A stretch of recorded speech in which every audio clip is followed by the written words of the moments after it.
250 గజాల ఇళ్ల స్థలం ఇస్తా అన్నారు. ఆ ఇళ్ల స్థలంలో ఇల్లు కట్టుకోవడానికి 5 లక్షలు ఇస్తా అన్నారు. 4,000 పెన్షన్ ఇస్తా అన్నారు. 10 లక్షల హెల్త్ ఇన్సూరెన్స్ ఇస్తా అన్నారు. ఉద్యోగం ఇస్తా అన్నారు. ఇలాగ అనేక వాగ్దానాలు చేశారు అధ్యక్ష. నాకు నిజంగా చాలా సంతోషం అనిపించింది అధ్యక్ష. కానీ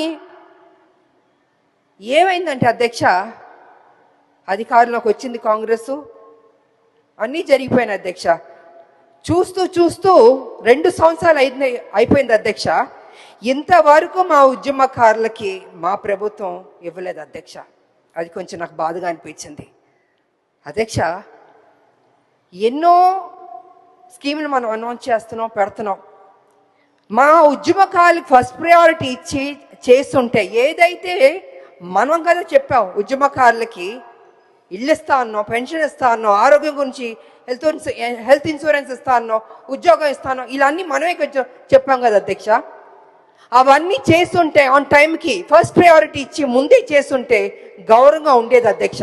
ఇవాళ పరిస్థితి ఏమైందంటే అధ్యక్ష, ఉద్యమకారులు అడుగుతున్నారు, అయ్యా మీరు కదా మాకు ప్రామిస్ చేశారు, ఏమైంది అని వాళ్ళు చాలా గౌరవంగా మర్యాదగా ప్లీజింగ్గా అడిగారు అధ్యక్ష. కానీ నాకు తెలియదు అధ్యక్ష, ఎందుకు డిలే అయిందో నాకు తెలియదు అధ్యక్ష. ఇవాళ కమిటీ వేస్తానని కూడా అని చెప్పారు. నా ఉద్దేశంలో అయితే అధ్యక్ష, కమిటీ అన్నది కొంచెం డిలే అవుతుంది అధ్యక్ష. ఇప్పటికే 2 ఏళ్ళు అయిపోయింది, 2 ఏళ్ళు పైన అయిపోయింది మా ప్రభుత్వం వచ్చి, కాంగ్రెస్ ప్రభుత్వం. తొందరగా వాళ్ళకి ఏం మనం వాగ్దానం చేస్తే బాగుంటుందని అధ్యక్ష. ఈ వీడియోపై మీ అభిప్రాయాన్ని కమెంట్ బాక్స్లో తప్పకుండా తెలియచేయండి. అలాగే ఈ వీడియోని లైక్ చేయండి. మీరు చేసే ఒక్క లైక్ మరిన్ని వీడియోలు చేయడానికి మాకెంతో ప్రోత్సాహాన్నిస్తుంది. సామాన్యుడి కోసం మేమందించే సమాచారం కోసం సమయం టీవీ ఛానల్ని ఇప్పుడే సబ్స్క్రైబ్ చేసుకోండి.